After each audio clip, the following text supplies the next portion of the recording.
దినదినాభివృద్ధిని పొందొచ్చు. మరి ఇంకా విస్తరింపచేసి ప్రభువు ఇంకా ఘనమైనటువంటి దైవజనులు వ్రాసారు, ఏ కార్యమైనను ఎంచి చేసిన ఎడల ఎంతో చక్కగా జరుగు తెలుసునా, ఎంతో వింతగా జరుగు తెలుసునా అన్నట్లుగా ఏర్పాటు బైబిల్ మిషన్ ఎత్తి చూపించబడులాగున ఇంకా మరి తల్లిగారి ద్వారా ఘనమైన సభలు ఏర్పాటు చేయబడాలని ప్రభువును కోరుకుంటూ, మరి వారు నాకు ఇచ్చిన అవకాశమును మరి నేను వినియోగించుకుంటానండి. మరి ముందుగా వాక్య భాగమునకు వెళ్ళే ముందు ఒక చిన్న కీర్తన పాడుకుని తదుపరి వాక్య భాగంలోనికి వెళ్దాము. ప్రభు యేసు మాటలని ప్రకటించు స్త్రీలు దేవాది దేవునికి సైన్యమే కదా.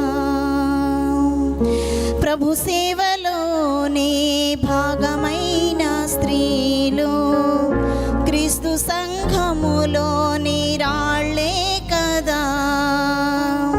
ప్రభు యేసు మాటలనే ప్రకటించు స్త్రీలు దేవాది దేవునికి సైన్యమే కదా. ప్రభు సేవలోనే భాగమైన స్త్రీలు క్రీస్తు సంఘములోని రాళ్ళే కదా. స్త్రీకి శిరస్సు పురుషుడే, పురుషునికి శిరస్సు క్రీస్తే, క్రీస్తుకి శిరస్సు పరమ తండ్రి కదా. స్త్రీకి శిరస్సు పురుషుడే, పురుషునికి శిరస్సు క్రీస్తే, క్రీస్తుకి శిరస్సు పరమ తండ్రి కదా. ప్రభు యేసు మాటలనే ప్రకటించు స్త్రీలు దేవాది దేవునికి సైన్యమే కదా. ప్రభు సేవలోనే భాగమైన స్త్రీలు క్రీస్తు సంఘములోని రాళ్ళే కదా.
పరిశుద్ధులైన స్త్రీలు దేవుని ఆలయమందు బహుధన్యులు.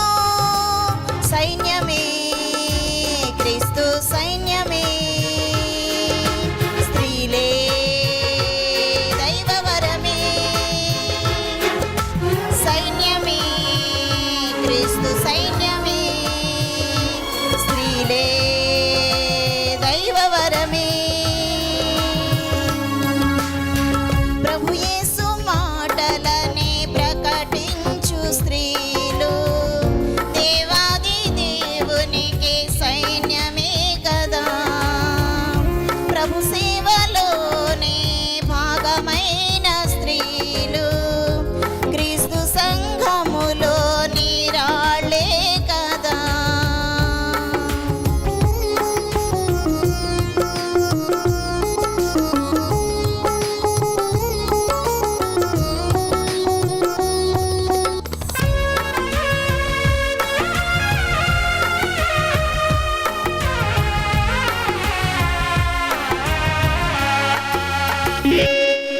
దేవుని వాక్యం ధ్యానం చేసుకుందాము. మరి అమ్మగారు ఇచ్చినటువంటి పాంప్లెట్ మీద ఒక చక్కటి వాక్యమును వ్రాయబడుతూ ఉన్నది. అదేంటి అంటే సామెతల గ్రంథము 31వ అధ్యాయము 26వ వచనంలో, జ్ఞానము కలిగి తన నోరు తెరుచును, కృపగల ఉపదేశము ఆమె బోధించును. ఆమెన్. ఈ వాక్యం మీద చిన్న ప్రార్థన చేసుకుని వాక్య భాగంలోనికి మనం వెళ్దాం. దయగల ప్రభువా, మీ నామమునకు స్తోత్రములు. ఈ రాత్రికాల సమయమునందు మాకు ఇవ్వబడినటువంటి ఈ కాలములో తల్లుల ఉపదేశము అనే అంశమును బట్టి ప్రభువా, ఇదిగో నిలవబడిన నన్ను మరుగు చేసి మీ పరిశుద్ధాత్మ సహాయమునిచ్చి దానిని ప్రకటించి స్త్రీలు గొప్ప సైన్య సమూహము వలె ఉన్నారు అని మీరు అయా బైబిల్ గ్రంథములో వ్రాయించిన మాటను ఆధారముగా చేసుకుని మా తండ్రి దైవజనులు ఈ సెప్టెంబర్ మాసమునకు పెట్టిన పేరు స్త్రీల మాసము అన్నారు ప్రవ్వా. అలాగున ఇదిగో తండ్రి, కుడి వచ్చినటువంటి స్త్రీలు తల్లులు అయా మా అందరికీ కావలసిన ఉపదేశమును ప్రవ్వా మీరే మాకు బోధింపచేసి మహిమ పొందుమని యేసు నామమునందు అడుగుచున్నాము పరమ తండ్రి. ఆమేన్. మరి ఒకసారి మొదటగా ఇట్టి అవకాశం నాకు ఇచ్చిన త్రిత్వ దేవునికి నా వందన మరణాతల స్తుతులు తెలియచేస్తూ, ముఖ్యంగా మరి నన్ను ఆహ్వానించిన అమ్మగారికి మరణాత, అలాగుననే మాతోటి మరి సహోదరులు సేవకులు మరి కమల కుమారి గారికి నా మరణాత, కుడి ఉన్న సంఘం అంతటికి నా నిండు వందన మరణాత మరణాత. సరేనమ్మా. ఇక్కడ మనం చూడగలిగినట్లయితే మనం చదువుకున్నటువంటి వాక్య భాగములో జ్ఞానము కలిగినటువంటి స్త్రీ తన నోరు తెరిచి ఏం చేస్తుందంటండి? ఉపదేశము చేయును. అలాగున బైబిల్ గ్రంథములో అనేకమైనటువంటి తల్లులు తమ బిడ్డలకు ఉపదేశము చేసినట్లుగా మనము చూడగలుగుతూ ఉన్నాం. అయితే ఈ రాత్రి కాలము మనము చదువుకున్నటువంటి అధ్యాయములోనే 31వ అధ్యాయము సామెతల గ్రంథము 1వ వచనములో ఒక రాజు మనకు కనబడుతూ ఉన్నారు. ఆయన ఎవరు అంటే రాజైన లెమూయేలు మాటలు అతని తల్లి అతనికి ఉపదేశించిన దేవోక్తి. ఇక్కడ మనం చూస్తూ ఉన్నాం, ఒక తల్లి ఒక కుమారుడు మనకు కనబడుచు ఉన్నారు. ఆ తల్లి ఎవరు అనేది అక్కడ పేరు మెన్షన్ చేయలేదు, కానీ కుమారుడు గూర్చి వ్రాయబడుచున్న మాట ఎవరు అంటే లెమూయేలు. అమ్మా, ఎప్పుడైనా లెమూయేలు అనేటువంటి రాజును గూర్చి బైబిల్ గ్రంథంలో ఇంకెక్కడైనా మీకు కనిపించిందా? ఎప్పుడైనా మీరు చదివారమ్మా? ఇప్పుడు దినవృత్తాంతముల గ్రంథము కానీ రాజుల గ్రంథము కానీ మనం చూస్తే మరి ఇశ్రాయేలు రాజ్యములో యూదా రాజ్యములో చాలామంది రాజులు మనకు కనబడుతూ ఉంటారు. కానీ అక్కడెక్కడ కూడా లెమూయేలు అనేటువంటి పేరు మనకు కనబడదు. కేవలము సామెతల గ్రంథములో మాత్రమే ఈ 31వ అధ్యాయములో మనకు కనబడుతుంది. అసలు ఎవరు ఈ లెమూయేలు అనేది మనం ఆలోచన చేసినప్పుడు మరి చరిత్రను బట్టి మనము చూసినట్లయితే అనేకులు ఈ యొక్క లెమూయేలును గురించి రకరకాలైనటువంటి అభిప్రాయములను వ్యక్తము చేసిన వారై ఉన్నారు. మరి కొంతమంది ఏమన్నారంటే లెమూయేలు సామంతరాజు, అతని గురించి ఇంకెక్కడా కూడా వ్రాయబడలేదు. మరి కొందరైతే ఈ లెమూయేలు మరి మస్సా అను ప్రాంతానికి చెందినటువంటి ఒక రాజు, ఇతడు ఇష్మాయేలు సంతతివాడు అని చెప్పి కొందరి యొక్క మరి బైబిల్ తర్జుమా చేసినప్పుడు అక్కడ లెమూయేలును గురించి వ్రాయించినటువంటి మాట అయి ఉన్నది.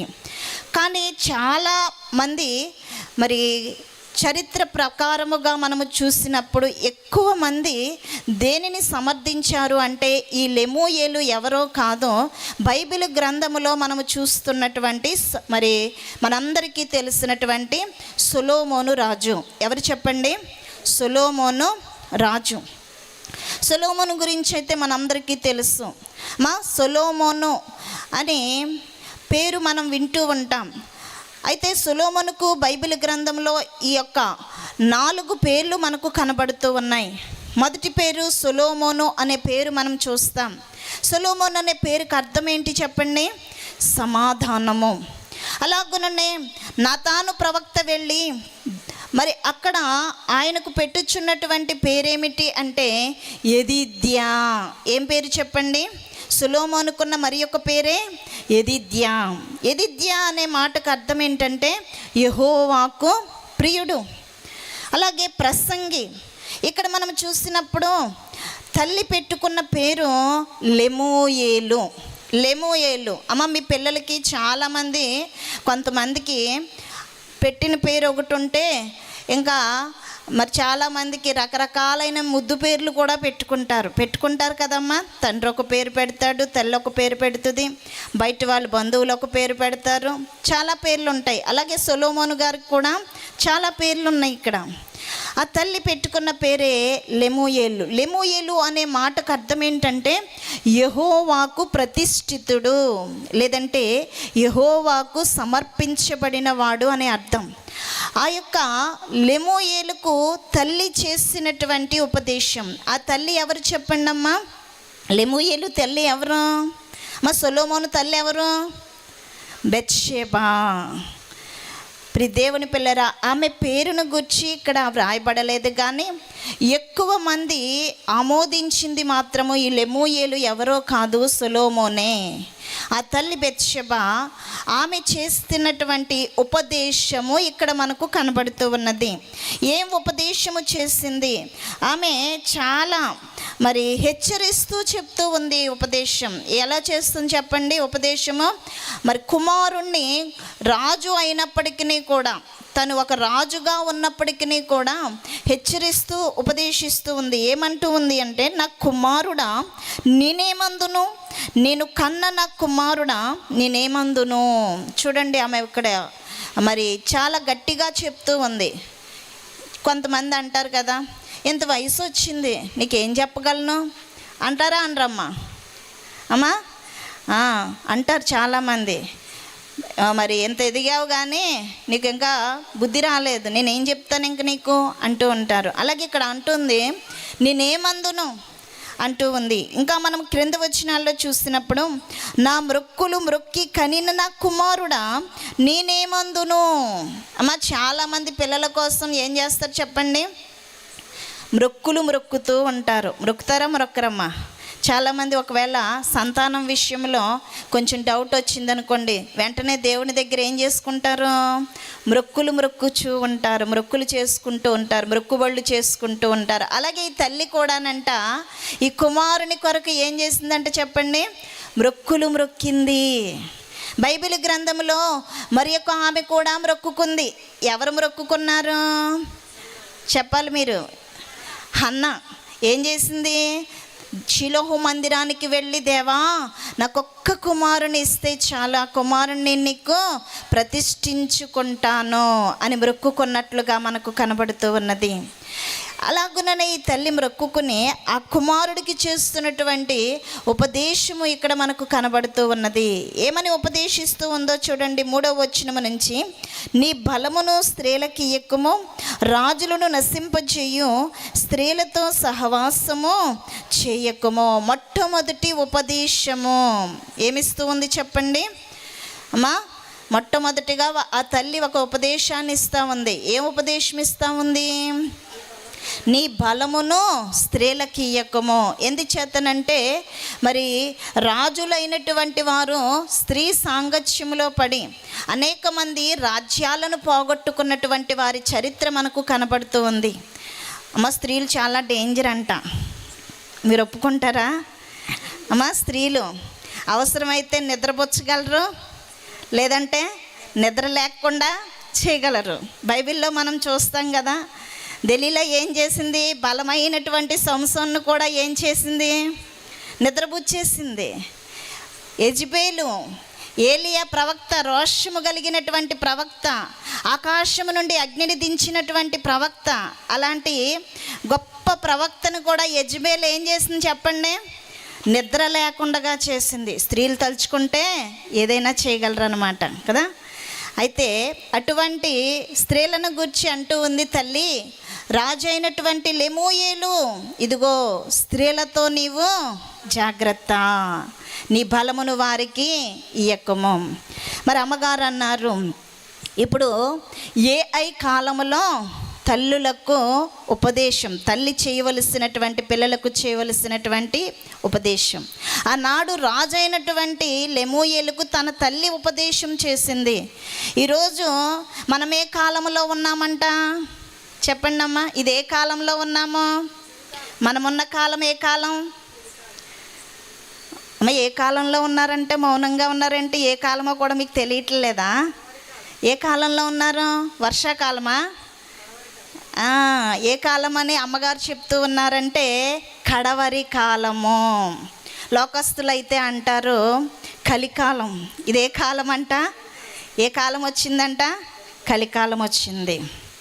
అయితే చాలామంది ఏమంటూ ఉంటారంటే అప్పటి కాలంలోనే బాగుండేదండి బాబు, ఇప్పటి కాలంలో అస్సలు బాగోలేదు అంటారు కదమ్మా కొంతమంది. మరి పెద్దవాళ్ళు అయిపోయిన వాళ్ళు, ముసలి వాళ్ళు అయిపోయిన వాళ్ళు ఏమంటారు చెప్పండి? అప్పుడు మా రోజులే బాగుండేవి, చక్కగా ఉండేవి అనుకుంటారు. నిజమే. మరి ఒక మాట ఏంటంటే మనందరికీ తెలుసు, ఓల్డ్ ఈజ్ గోల్డ్. పాత రోజులే మంచి అంట కదా. అయినప్పటికీ కూడా మరి కాలము మారే కొలది, డెవలప్మెంటు టెక్నాలజీ పెరిగే కొలది మానవుడు కూడా ఏం చేయాలి? కాలంతో పాటు మానవులు కూడా మారుతూ ఉండాలి, డెవలప్ అవుతూ ఉండాలి, అప్డేట్ అవుతూ ఉండాలి, తప్పదు. అయితే ఇప్పుడున్నటువంటి కాలం మనం చూసినప్పుడు బైబిల్ గ్రంథంలో సొలొమోను కూడా ఒక చోట వ్రాస్తూ ఉంటారు. ఏమనంటే కన్నులు నెత్తికి ఎక్కిన తరము కలదు. ఏ తరం అంటే చెప్పండి? కన్నులు నెత్తికెక్కిన తరము కలదు. కన్నులు నెత్తికెక్కడం అంటే ఏంటి? ప్రస్తుతానికి మనం ఉన్నది అలాగే కనబడుతూ ఉంటుంది, అవునా కదమ్మా? వావి వరసలు కనబడటం లేదు, ఎవరికి సత్సంబంధాలు కనబడటం లేదు, ప్రేమలు కనబడటం లేదు, అనురాగం ఆప్యాయతలు కనబడటం లేదు. కన్నులు నెత్తికి ఎక్కిన తరము. ఎందుకు ఈ మాట చెప్తూ ఉన్నామంటే ఇప్పుడు మనం ఉన్న కాలము, ప్రస్తుత కాలము పరిస్థితులను బట్టి మనం ఆలోచన చేసినప్పుడు మనమందరము అదే కాలములో ఉంటూ ఉన్నాము. అయితే చాలామంది అంటారు ఇప్పుడు ప్రతి ఒక్కరి దగ్గర కూడా మరి ప్రస్తుతానికి మనం ఏ కాలంలో ఉన్నాము అంటే ఇంటర్నెట్ కాలంలో ఉన్నాం. సైన్స్ పరంగా ఆలోచిస్తే ఏ కాలంలో ఉన్నాం చెప్పండి? ఇంటర్నెట్. ప్రతి ఒక్కరి దగ్గర, ప్రతి ఒక్కరి ఇంట్లో ఏముంది చెప్పండి? నెట్ ఉందమ్మా. అమ్మ నెట్ మన చేతిలో ఉందనుకుంటున్నాం, కానీ అసలు మనమే ఎక్కడున్నాం చెప్పండి? నెట్లో ఉన్నాం. నెట్ అంటే మీనింగ్ ఏంటి ఇంగ్లీష్లో? వల. నెట్ అంటే మీనింగ్ ఏంటి చెప్పండి? ఇప్పుడు మనం అనుకుంటున్నాము ఈ సెల్ ఫోన్ని మనము ఉపయోగించుకుంటున్నాం అనుకుంటున్నాం, కానీ ఈ సెల్ ఫోనే ఎవరిని ఉపయోగించుకుంటుంది? మనలను ఉపయోగించుకుంటుంది. అర్థమవుతుందమ్మా మీకు? ప్రతి ఒక్కళ్ళు దేనికి బానిసలు అయిపోతున్నారు అమ్మా? దీనికి ఎడిక్ట్ అయిపోతూ ఉన్నారు. ఆ రోజుల్లో ఇది లేదు. ఉంటే గనక లెమూయేలుకు ఒకవేళ తల్లి చెప్పేదేమో, నా కుమారుడా నెట్తో జాగ్రత్త అని. ఆ రోజుల్లో లేదు. ఈరోజు తల్లులుగా ఉన్నటువంటి మనము మన పిల్లలకు చేయవలసినటువంటి ఉపదేశం ఏంటి అమ్మా చెప్పండి? ఈ ఇంటర్నెట్తో జాగ్రత్త. సెల్ ఫోను మంచిదే, అవసరమే, ఉపయోగపడుతుంది, కానీ ప్రతి దానికి కూడానమ్మా లిమిట్ అనేది చాలా అవసరం. ప్రతి దానికి ఏముండాలి చెప్పండి? సముద్రానికి దేవుడు ఏమి ఏర్పరిచారు? సరిహద్దులను ఏర్పరిచాడు. సరిహద్దు లేకపోతే ఏమైపోదును? ప్రతిదానికి దేవుడు ఏమి ఏర్పాటు చేశాడంటే సరిహద్దులు ఉన్నాయా లేదమ్మా? ఉన్నాయి. అవి లేకపోతే అలాగే మానవునికి కూడా ఏముండాలి? ప్రతి విషయంలో కూడా ఏముండాలంటూ ఉందంటే లిమిట్ ఉండాలి. నువ్వు సెల్ ఫోన్ ఉపయోగించుకో, కానీ అది నీకు ఎంతవరకు అవసరమో, ఎంతవరకు దానిని వాడుకోవాలో అంతవరకు నువ్వు దానిని ఉపయోగించుకోవాలి. లిమిట్స్ క్రాస్ చేసామా, అవసరానికంటే కూడా దీనిని ఎక్కువ ఉపయోగించామా, దానివలన ఉపయోగము కంటే కూడా దానివలన మనకేం కలుగుతుంది చెప్పండి? ప్రమాదము కలుగుతుంది. ఈరోజు ఈ సెల్ ఫోన్ల వల్ల చనిపోయిన వాళ్ళు చాలామంది ఉన్నారు. అమ్మ న్యూస్లో చదవట్లేదా మీరు? వింటలేదా మీరు? దేనివల్ల? ఆఖరికి చిన్న చిన్న పిల్లలు కూడా దీనిని ఉపయోగించుకుని ఏం చేస్తున్నారు చెప్పండి అమ్మ? వాళ్ళ ఇంట్లో వాళ్ళని చంపేస్తున్నారు. దేన్ని ఉపయోగించుకుని? ఇది చూసి, కేవలం ఇది చూసి. కాబట్టి రేపొద్దుట ఏఐ రాబోతుంది. ఇంటర్నెట్ కాలం అయిపోతుంది. కాలం అయిపోవడం కాదు కానీ డెవలప్ అవుతుంది. డెవలప్ అయ్యి ఏమొస్తుందంట? ఆల్రెడీ వచ్చేస్తుంది. ఆల్రెడీ ఏఐ అంటే ఏంటి? Artificial intelligence.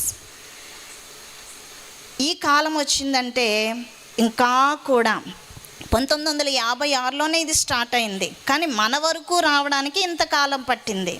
మన వరకు రావడానికి 1960లోనే మాట్లాడే కంప్యూటర్ని కనిపెట్టారు. ఏ కంప్యూటరు? మాట్లాడే కంప్యూటర్. ఏఐ మంచిదే, అది ఉపయోగించుకునే రీతిగా ఉపయోగించుకుంటే మంచిది. ఏఐ వల్ల పని వేగవంతం అవుతుంది. అమ్మా, 100 మంది కలిసి చేసేటువంటి కొన్ని రోజులు పట్టేటువంటి ఆ వర్క్ని ఏఐకి అప్పగిస్తే ఒక రోజులోనే ఫినిష్ చేసేస్తుంది. మనుషులతో పని లేదు. దానికి అప్పగించేస్తే ప్రోగ్రామ్ ఇస్తే చాలు, అదే చేసుకుని వెళ్ళిపోతుంది. చాలా వేగవంతంగా, అంటే చాలా మార్పులు వస్తాయి అన్నమాట. మనుష్యులు చేయలేనటువంటి పనిని ఏఐ చేసి చూపిస్తుంది. మానవుడు చూడండి, దైవజనులు దేవదాసయ్య గారు ఏమన్నారంటే, దేవుడు సృష్టికర్త, సాతాను సృష్టికర్త, మానవుడు సృష్టికర్త అన్నారు. సృష్టికర్తలు 3 కనబడుతున్నారు. దేవుడేమో మానవుని చేస్తే, మానవుడు ఏం చేస్తున్నాడు? ఏఐని చేస్తున్నాడు. మానవుడు ఏం చేస్తున్నాడు? ఏఐని సృష్టిస్తున్నాడు. దేవుడు మానవునికి తెలివితేటలు ఇచ్చాడు. భూజంతువులు, ఈ యొక్క పక్షులు లేదా ప్రాకే పురుగులు, వీటన్నిటికీ ఏమీ లేనటువంటి జ్ఞానాన్ని, తెలివిని ఎవరికి ఇచ్చాడు? దేవుడు మానవునికి ఇచ్చాడు. ఈ మానవుడు ఏం చేస్తున్నాడు? ఈ తెలివి సరిపోవట్లేదు, తన తెలివితేటలను ఉపయోగించి ఇంకా కూడా తెలివైనటువంటి వాటిని కలగచేస్తూ ఉన్నాడు.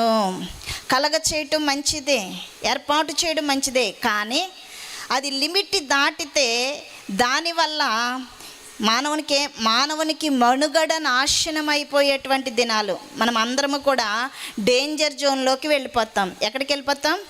ఏఐని కంట్రోల్ తప్పి కొంతకాలానికి మానవుడు ఇంకా ఏఐ మీద ఆధారపడిపోతాడు. తన సొంతంగా ఆలోచించడు, అన్నీ కూడా దాని చేత చేయించుకుంటాడు. కాబట్టి ఈ ఏఐ ఏం చేస్తుందంటే మానవుని శాసిస్తుంది. అది చెప్పినట్లుగా మనం చేయాలి. ఈరోజు మనం చెప్పినట్లు ఇది చేయడం కాదు, ఇది చెప్పినట్లు మనం ఏం చేస్తున్నాము? యూట్యూబ్లో చూసి ఎంతవరకు మీకు వచ్చిన వంటలే చేసేవారు, ఇప్పుడు ఏం చేస్తున్నారు? మీకు వచ్చినా సరే ఏం చేస్తారు? క్రొత్తగా ట్రై చేస్తారు కదా. యూట్యూబ్లో రకరకాలైన వంటలు వస్తాయి, మనకు వచ్చిన దాన్ని ప్రక్కన పెట్టేస్తాము, ఇదేం చెప్పిందో అదే చేస్తాము కదా. అలాగే ఏఐ కూడా మనం ఇచ్చింది కొంతకాలం అది మనం చెప్పినట్లు చేస్తుంది. అది లిమిట్ క్రాస్ చేసామనుకోండి, అది చెప్పినట్లుగా తర్వాత మనం దాని అడుగుజాడలో మనం నడవాలి. అది చాలా ప్రమాదం. కాబట్టి ఇప్పుడు ఈ కాలంలో తల్లులుగా ఉన్నటువంటి మనం, నేనేమనుకుంటున్నానంటే, మరి ఏఐ కాలం వచ్చిందంటే తల్లులు ఉపదేశం చేయడం కాదండి పిల్లలకి. పిల్లలే ఏం చేస్తారు చెప్పండి? తల్లులకి ఉపదేశాలు చేస్తారు. ఈ రోజుల్లో చాలామంది తల్లులకు పాపం ఈ సెల్ ఫోన్ ఉపయోగించుకునే విధానం తెలీదు. చాలామందికి తెలుసమ్మా, పెద్ద వాళ్ళకి తెలుసా? ఏం కావాలన్నా ఏం చేస్తారు? అమ్మ ఇది ఇంట్లోంచి నాకు కొంచెం ఎవరికన్నా ఫోన్ చేసి పెట్టవా అని అడుగుతారు. ఏది కావాలన్నా పిల్లల్ని అడగాలి. ఆ పిల్లలు మరి వాళ్ళకి వచ్చింది చేస్తారనమాట. నీకేం తెలియదు అసలు, నేర్చుకో అంటారు. ఏఐ కాలం వచ్చిందనుకోండి, ఇంకా అసలే తెలియదు మనకి. అంతా కూడా ఏం చెయ్యాలి? పిల్లలు చెప్పినట్లు తల్లులు చేయాలి. మనకు తెలీదు, తల్లులైన వారికి. అయితే ప్రియ దేవుని పిల్లలారా, ఈ ఏఐ కాలంలో ఏ కాలమైనా, ఏఐ కాలం కాదు కానీ ఏ కాలమైనా సరే, ఎందుకు మరి ఈ దినాల్లో మరి చాలా కాలం మారిపోయింది. అలాగే కాలాన్ని బట్టి మనుషులు కూడా ఏమైపోతున్నారు చెప్పండి? మారిపోతూ ఉన్నారు. ఒకప్పుడు ఆ కాలానికి ఈ కాలానికి చిన్న మార్పు ఏంటో ఒక చిన్న ఉదాహరణ చెప్తున్నాను చూడండి.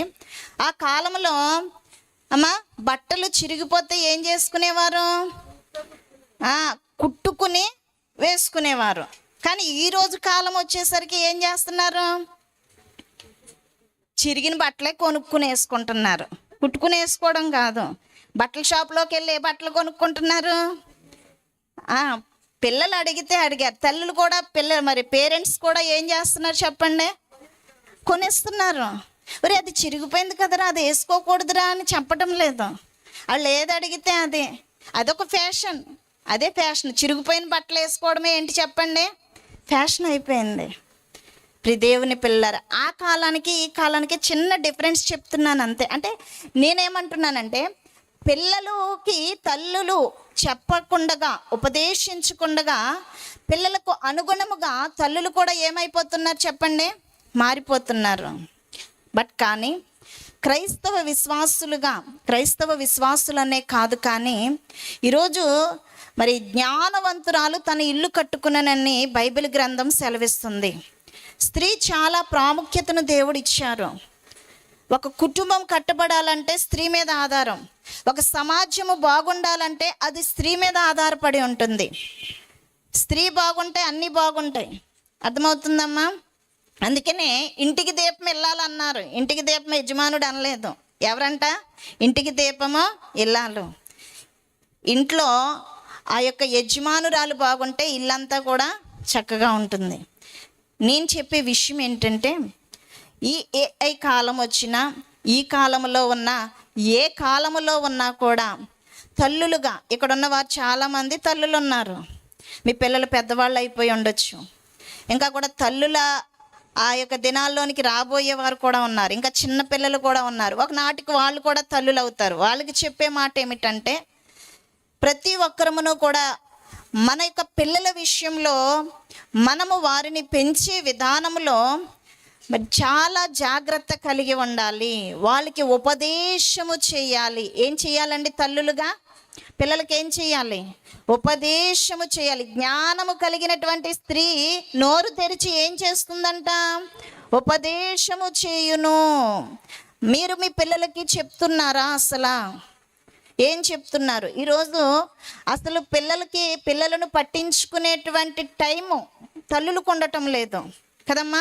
ప్రతి ఒక్కరూ కూడా మరి చాలా బిజీ లైఫ్లోకి వెళ్ళిపోతున్నారు. ఉద్యోగాలు, ప్రతి ఒక్కరు, పురుషునితో పాటు స్త్రీలు కూడా కష్టపడ్డము. చిన్న పిల్లలని కూడా ఏం చేస్తున్నారంటే డే కేర్ సెంటర్లో పెట్టేస్తున్నారు. డే కేర్ సెంటర్లో పెట్టేసేసి వాళ్ళు ఉద్యోగాలకు వెళ్ళిపోతారు. ఆ డే కేర్ సెంటర్లో వాళ్ళు చూసుకోవడం వరకే. వాళ్ళు మీ పిల్లలకు ఉపదేశం చేస్తారమ్మా? చేయరు. అలా అంతేకాదు, మీరనే కాదు, స్కూల్స్లో కూడా మరి టీచింగ్ చేసేటువంటి వారు కేవలం వాళ్ళు చదువు నేర్పించడం వరకే కాదు, కానీ పిల్లలను ఏ రీతిగా ఉండాలి అనేది టీచర్స్ కూడా స్కూల్స్లో ఏం చేయాలి చెప్పండి? ఉపదేశము చేయాలి. పిల్లలకి తెలియపరచాలి వాళ్ళకి చదువు ఎంత ప్రాముఖ్యమో. అమ్మా, చదువులో మంచి చెడు రెండూ చెప్తారు. బట్ కానీ ఉపదేశము కూడా వారికి చెప్తూ ఉండాలి. నువ్వు ఇలా ఉండాలి, అలా ఉండాలి అని చెప్పి మరి పురుషులకైనా మరి బాయ్స్కైనా గర్ల్స్కైనా చక్కగా కూర్చోబెట్టి వాళ్ళకి టీచింగ్తో పాటు ప్రీచింగ్ కూడా చాలా అవసరం. ఏంటమ్మా? టీచింగ్తో పాటు ప్రీచింగ్. ఈరోజు ప్రతి ఒక్కళ్ళు తమ పిల్లలు కార్పొరేట్ స్కూల్లో చదివేస్తున్నారు. లక్షలు ఖర్చు పెట్టి చదివేస్తున్నారు. మంచిదే, చదువు బాగా రావాలి. చాలామంది తల్లిదండ్రులు ఏం కోరుకుంటారో తెలుసా? మార్కులే చూసుకుంటారు. ఏం చూసుకుంటారు? మార్కులు మాత్రమే చూసుకుంటారు. వాళ్ళు ఎంతవరకు చదువుతున్నారు, అసలు వారి యొక్క విధానం, వారి యొక్క మెంటల్ కండిషన్ ఎలా ఉందనేది, మానసికంగా వాళ్ళు ఎదుగుతున్నారా లేదా అనేది చూడట్లేదు. పుస్తకాలు చదివేయాలా, ఎగ్జామ్స్ రాసేయాలా, మార్కులు వచ్చేయాలి, ఇంతవరకునే. మార్కులు వచ్చాయా లేదా, వాళ్ళ పిల్లల కంటే మా పిల్లలకి ఎక్కువ మార్కులు వచ్చాయా లేదా అనేది, ర్యాంకులు వచ్చాయా లేదా అనేది చూసుకుంటున్నారు. దాన్ని బట్టే సంతోషపడుతున్నారు. కానీ అసలు వారికి మెంటల్గా ఎలా ప్రిపేర్ అవుతూ ఉన్నారు అది నేర్పించేదే మన చేతిలో ఉన్నటువంటి బైబిల్. దేవుని యందు ప్రియులారా, ఈ ఒక్క బైబిల్ పుస్తకం చదివితే మీ పిల్లల భవిష్యత్తు చాలా మంచిగా నిర్ణయింపబడుతుంది. చాలామంది తల్లిదండ్రులు మరి స్కూల్లో ఎన్ని బుక్స్ రాసిస్తే అన్ని బుక్స్ కొనేస్తారు సంవత్సరం కూడా. కానీ వాళ్ళ పిల్లల చేత ఏం చదివించలేకపోతున్నారు? బైబిల్ చదివించలేకపోతున్నారు. అవునా కాదమ్మా? స్కూల్ నుంచి వచ్చేసరికి హోంవర్క్ ఇచ్చారా, పుస్తకం రాయి, లేదంటే వీళ్ళు చెప్పకపోతే కనుక ట్యూషన్కి పంపించేస్తారు. అక్కడ ఏం చెప్తున్నారో ఏం చదువుతున్నారో ఇంకా వీళ్ళకి అనవసరం. ఏంటంటే చాలామందికి పాపం ఇంగ్లీష్ రాదు. ఇప్పుడు ఇవన్నీ ఎంత ఇంగ్లీషే కదా, మాకు రాదు, ట్యూషన్కి వెళ్ళిపోతున్నారు. సరే, మంచిదే, చదివించడం మంచిదే. బట్ కానీ నువ్వు అన్నీ చదివిస్తున్నావు, కానీ ఒక గంట సమయం కూర్చోబెట్టి ఇంట్లో మీ పిల్లల చేత బైబిల్ చదివించగలుగుతున్నారా? అమ్మా, విద్య మీ పిల్లలకి మంచి ఏంటో చెడేంటో నేర్పిస్తుంది. బైబిల్ని చదివిస్తే మీ పిల్లలకు జీవితం ఎలాగా ఉండాలి అనేది, ఎలా జీవించాలి అనేది నేర్పించే పుస్తకమే బైబిల్ గ్రంథము. ప్రతి ఒక్కరూ చదవవలసినటువంటి పుస్తకము సామెతల గ్రంథము. ఏం గ్రంథం చెప్పండి? సామెతల గ్రంథం. ఈ సామెతల గ్రంథం చదివితే మీ పిల్లలకి ఏమొస్తుంది చెప్పండి? జ్ఞానం వస్తుంది. ఏమొస్తుంది? జ్ఞానం. ఏఐ, ఆర్టిఫిషియల్, అది తెలుసుకుంటే ఆర్టిఫిషియల్ ఇంటెలిజెన్స్ వస్తుంది. ఇది తెలుసుకుంటే లోక సంబంధమైన జ్ఞానం కాదు, పర సంబంధమైన దేవుడు ఇచ్చేటువంటి జ్ఞానం ఇందులో మనకు లభిస్తుంది. దేవుడు బైబిల్ గ్రంథంలో జ్ఞానానికి చాలా ప్రిఫరెన్స్ ఇచ్చారండి.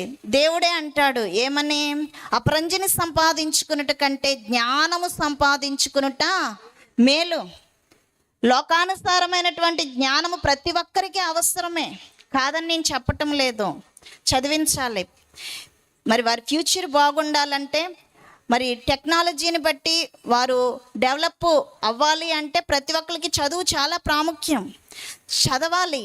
దానితో పాటుగా మరి జ్ఞానము కావాలి అంటే బైబిల్ గ్రంథమును చదవాలి. చాలామంది సైంటిస్టులు అయ్యారు, అనేకులు గొప్ప గొప్ప మరి లోకములో అనేకమైనటువంటి ఉన్నతమైనటువంటి స్థితిలోనికి వెళ్ళడానికి కారణం వారు చదివినటువంటి పుస్తకాలు కాదు, కానీ ఈ బైబిల్ గ్రంథం వారిని ఏం చేసింది చెప్పండి? గొప్పవారిగా చేసింది, గొప్పవారిగా చేసింది. దేవుని పిల్లలారా, కాబట్టి నేను చెప్పే విషయం ఏంటంటే, మీ బిడ్డలకు జ్ఞానము కావాలి అంటే చదువుతో పాటుగా బైబిల్ను కూడా మీరు చదివించాలి, ప్రతి ఒక్కరు కూడా. ఇక్కడ మనం చూస్తూ ఉన్నాం, దేవుడు అంటూ ఉన్నారు ఏమిటి చెప్పండి? జ్ఞానము ఎవరివ్వాలి? మీ పిల్లలకి పుస్తకాలు కొని ఇవ్వగలరేమో, కానీ పుస్తకాలు కొనిచ్చినంత మాత్రాన మీరు జ్ఞానాన్ని ఇవ్వలేరు, టీచర్లు ఇవ్వలేరు. జ్ఞానం ఇచ్చేవారు ఎవరై ఉన్నారు? ఎవరివ్వాలి మనకి జ్ఞానం కావాలంటే? దేవుడే అది అనుగ్రహించాలి. ఆయనే ఏమై ఉన్నారు? జ్ఞానమై ఉన్నటువంటి దేవుడు. దైవ లక్షణముల స్తుతుల పుస్తకములో మనం చదువుకుంటాము, దేవా నీవు జ్ఞాని అయి ఉన్నావు. తండ్రి, దైవజనులు బైబిల్ మిషన్ వ్యవస్థాపకులు దేవదాసయ్య గారు చక్కటి చరణం రాశారు.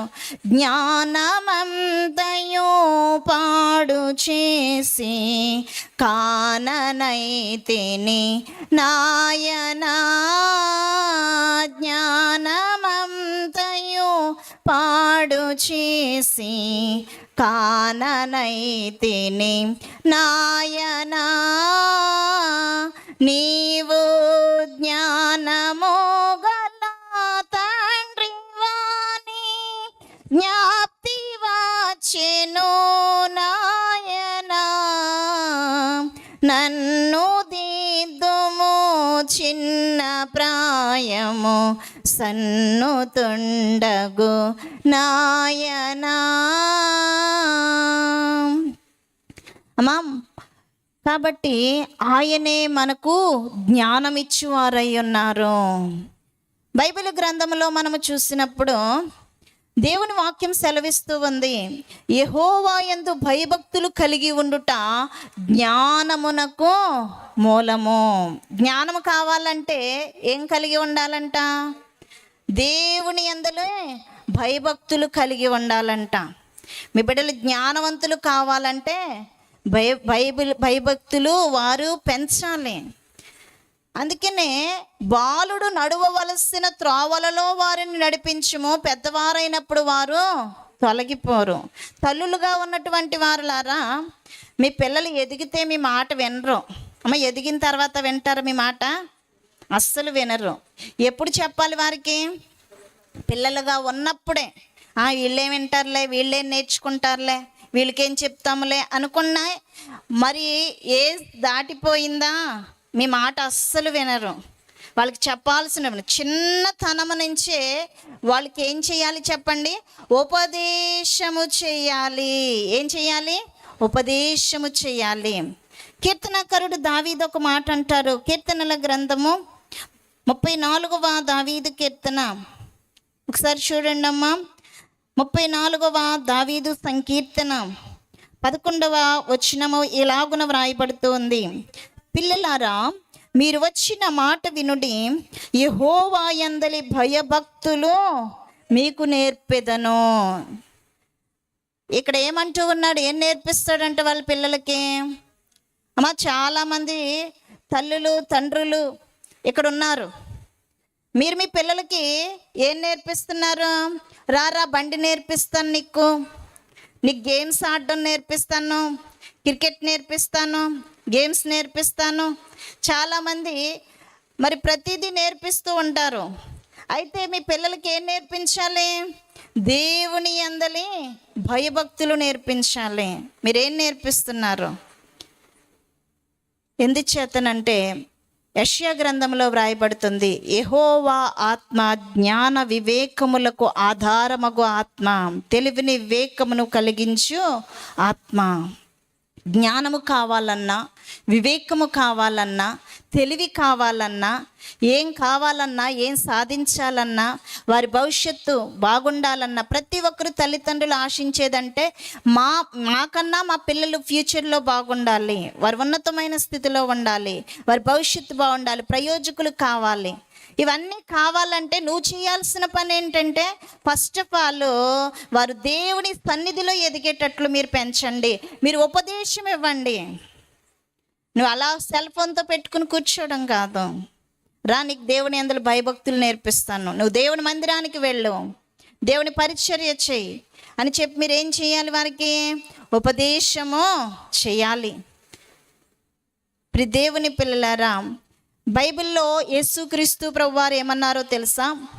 మీరు పాముల వలె వివేకమును, పావురముల వలె నిష్కపటులనై ఉండుడి. ఎలా ఉండాలంట? ప్రతి ఒక్కరూ కూడా ఏం ఉపయోగించుకోవాలంట?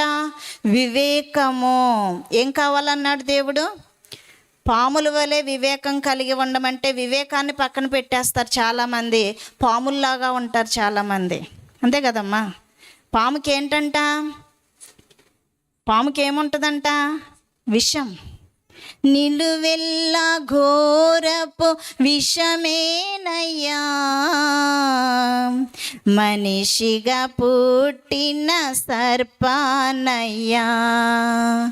నిలువెల్ల ఘోరపు విషమేనయ్యా, మనిషిగా పుట్టిన సర్పానయ్యా. పాముకి కూరల్లో మాత్రమే విషం ఉంటుందంట, కానీ మనిషికి నిలువెల్లా విషమే. అయితే దేవుని పిల్లలారా, మనము మన బిడ్డల విషయంలో చాలామంది తల్లులు చేసేటువంటి పొరపాటు ఒకటి ఏంటంటే, కొంతమంది పిల్లలు చాలా గారాబంగా పెంచుతారు. ఎలా పెంచుతారు చెప్పండి? అడిగిందల్లా కొనిచ్చేస్తారు. చిన్నప్పటి నుంచి కూడా అమ్మో వాడు ఏడవకూడదు, ఏం చేయకూడదు చెప్పండి? వాడిని కొట్టకూడదు, ఏడవకూడదు. వాడు ఏది అడిగితే, పాపైనా బాబైనా ఏది అడిగితే అది ఇచ్చేయాలంతే అనుకుంటారు. అయితే బైబిల్ చెప్పే మాట ఏంటంటే, గద్దించాలి. మీ పిల్లల్ని ఏం చేయాలి చెప్పండి? గద్దించాలి. గద్దించినప్పుడు వారు నీవు 20-25 సంవత్సరములు వారు నీవు కంట్రోల్లో, నియంత్రణలో పెంచినట్లయితే వారికి 70 సంవత్సరాల జీవితం అంతా కూడా చాలా బాగుంటుంది.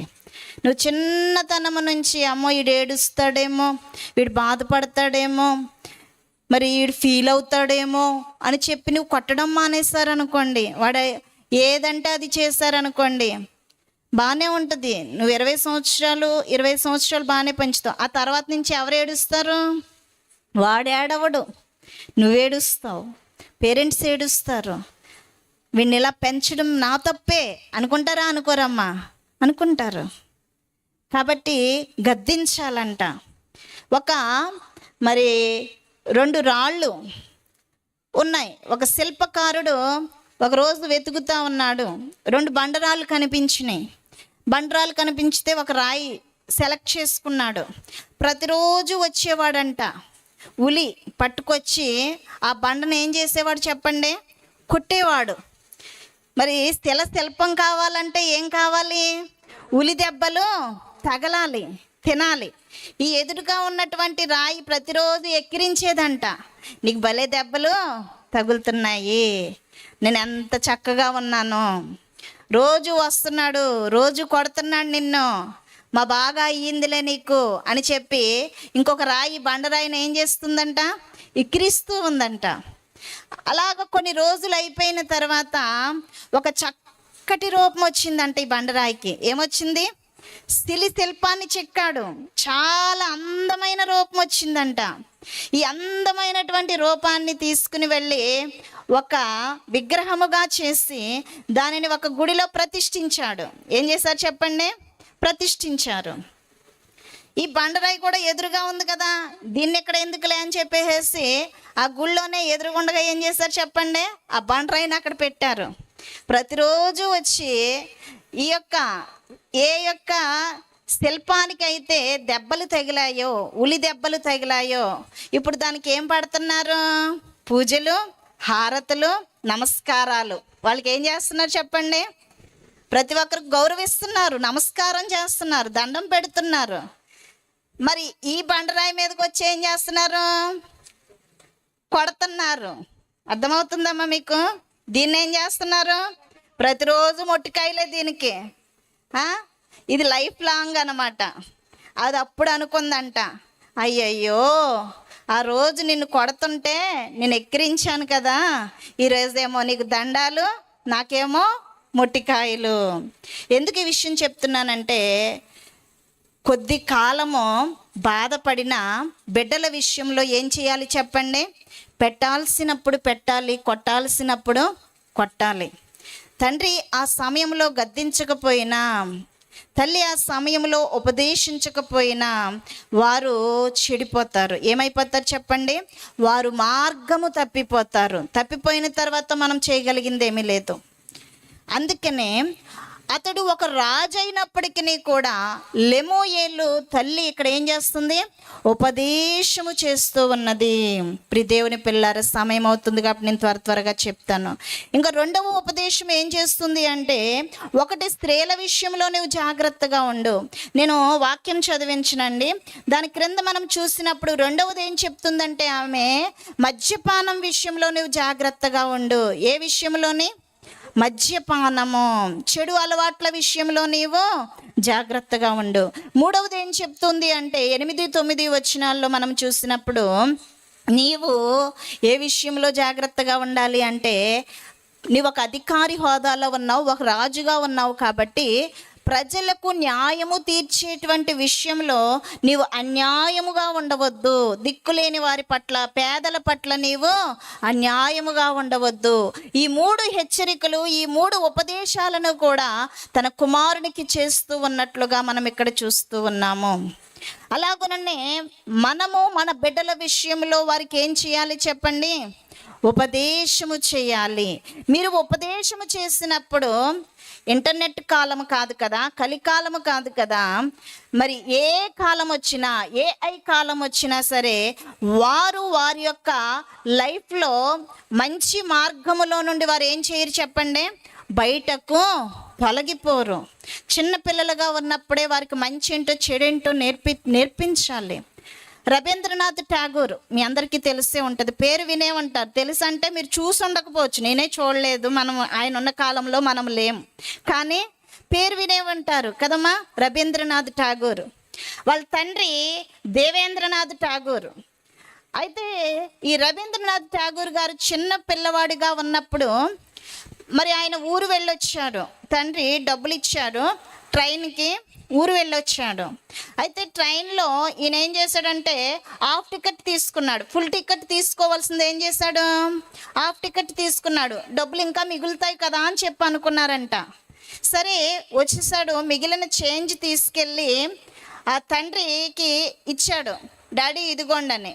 అదేంట్రా, నేను ఇచ్చిన డబ్బుల్ని టికెట్కి సరిపోతాయి కదా ఫుల్ టికెట్ తీసుకుంటే అంటే, డాడీ నేను హాఫ్ టికెట్ తీసుకుని వచ్చేసాను, అక్కడి నుంచి ఇక్కడికి నేను జర్నీ చేసి వచ్చేసాను, నన్ను ఎవరు ఏం అనలేదు అని చెప్పేసి అన్నాడంట.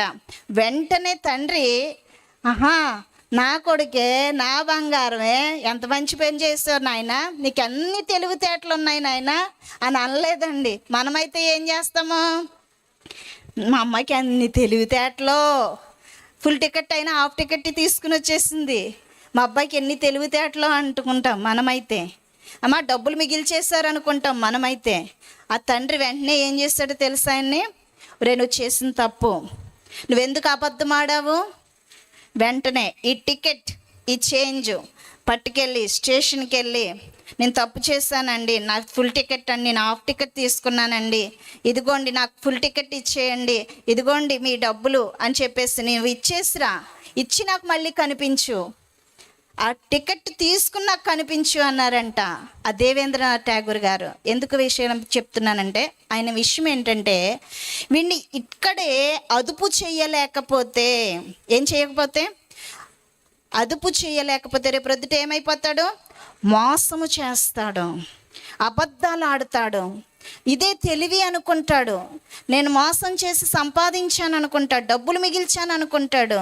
వీడిని ఎలా విడిచిపెట్టకూడదు అని చెప్పి మరి ఆ తండ్రి కుమారుడి విషయంలో ఆ ఉపదేశము ఎప్పుడు కూడా లైఫ్లో ఇంకెప్పుడు కూడా ఆయన ఏం చేయలేదంట, ఎప్పుడు అబద్ధం ఆడేవాడు కాదంట. అది మన పిల్లలకి నేర్పించాలి. బైబిల్ గ్రంథంలో చాలామంది తల్లులు మనకు కనబడుతున్నారు. బిడ్డల విషయంలో వారి భవిష్యత్తుకు బాట వేసిన వారిగా మనం చూస్తున్నాం. ఎంతోమంది తల్లులు మనం చూస్తూ ఉన్నాం. వారి ప్రయోజకులు కావడానికి దానికి వెనకాల ఉన్నటువంటి కారణం ఎవరు అంటే తల్లులు. ఎవరు చెప్పండి అమ్మా? బిడ్డలు మంచిగా ఈ రోజుకి కూడా పరిశుద్ధ గ్రంథంలో వారి పేరును చిరస్మరణీయముగా ఈనాటికి కూడా కొన్ని వేల సంవత్సరాలు గతించిపోయినప్పటికీ వారిని మనం జ్ఞాపకము చేసుకుంటున్నామంటే దానికి కారణం ఎవరంటే వారి వెనకాల ఉన్నటువంటి తల్లులు, వారిని పెంచిన విధానము, వారికి చేసినటువంటి ఉపదేశములు. మనకు తెలుసు అమ్మా, బైబిల్ గ్రంథంలో దావీదుకి చాలా ప్రాముఖ్యమైనటువంటి స్థానం కనబడుతుంది. యేసుక్రీస్తు ప్రభువారు ఏ గోత్రంలో పుట్టారు అమ్మా? ఆయనకున్న ఇంకొక పేరేంటి? దావీదు కుమారుడు.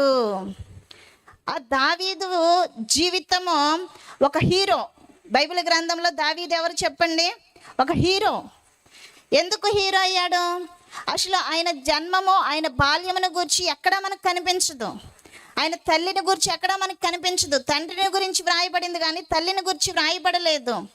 కానీ దావీదు చిన్ననాటి నుండి కూడా దేవుని యందు భయభక్తులు కలిగి పెరిగినవాడు. ఒక చోట అంటాడు ఏమనంటే, నేను నీ సేవకుడును, నీ సేవకురాలి కుమారుడును అని. అంటే తన తల్లిని అక్కడ ప్రస్తావిస్తూ ఉన్నాడు, తన తల్లిని తీసుకొస్తా ఉన్నాడు. తన తల్లి లేకపోతే దావీదు అలా తయారయ్యేవాడా? చెప్పండి అమ్మా. దావీదు యొక్క జీవితము అలా ఉండడానికి గల వెనకాల ఉన్న కారణం ఎవరంటే తల్లి నుజావేతు. ఎవరు చెప్పండి? తల్లి నుజావేతు. ఆమె ఎక్కడ మనకు కనబడదు, కానీ తన బిడ్డను ఏం చేసింది? ఒక గొప్పవాణిగా పెంచింది. దేవునిలో దినానికంటే ఎన్నిసార్లు ప్రార్థన చేసేవాడు? 3 మారు ప్రార్థన చేసేవాడు. 7 మార్లు దేవునిని స్తుతించేవాడు. గొర్రెలు కాచుకునే దావీదును దేవుడు ఎక్కడ తీసుకెళ్ళి పెట్టాడు? రాజుగా పెట్టాడు. అంత ఉన్నతమైనటువంటి స్థాయిలోనికి వెళ్ళడానికి గల కారణం ఎవరు? వెనక ఉన్నటువంటి తల్లి. ఇంకా మనం చూస్తాం చాలామంది మరి చిన్నతనంలోనే దేవుని మందిరమునకు ప్రతిష్ఠించినప్పుడు ఆ యొక్క సమూయేలు దేవుని మందిరంలో ఉండిపోయి యాజకుని ఏలీకి పరిచర్య చేస్తాడు. మరి ఈరోజు మీ పిల్లలు పరిచర్య చేస్తున్నారా? మీరు ఏదన్నా చెప్తే అమ్మ నాకు కుదరదమ్మా, నేను ఆడుకోవడానికి వెళ్ళాలమ్మా, ఒరే మందిరానికి రారా, నేను వస్తానులే నువ్వు వెళ్ళమ్మా అంటారు చాలామంది. ఆ చిన్న వయసులోనే తల్లి చెప్పినట్లుగా సమూయేలు ఏం చేశాడు చెప్పండి? దేవాలయంలో ఉండిపోయాడు. అక్కడ బాలుడుగా ఉన్నప్పుడే మందిరంలో పరిచర్య చేస్తూ ఉండిపోయాడు. ఆ తల్లి హన్న పాలు విడిచే వరకు కూడా ఆ బాలునికి ఏం చేసి ఉండొచ్చు? ఉపదేశము చేసింది. ఏం చేసింది చెప్పండి? ఉపదేశం చేయకపోతే ఉంటాడా? ఉండగలరా? నేనేంటమ్మా, నన్నెందుకు అక్కడ పట్టుకెళ్ళి తీసుకెళ్ళి అక్కడ చెప్పేస్తానంటున్నావు?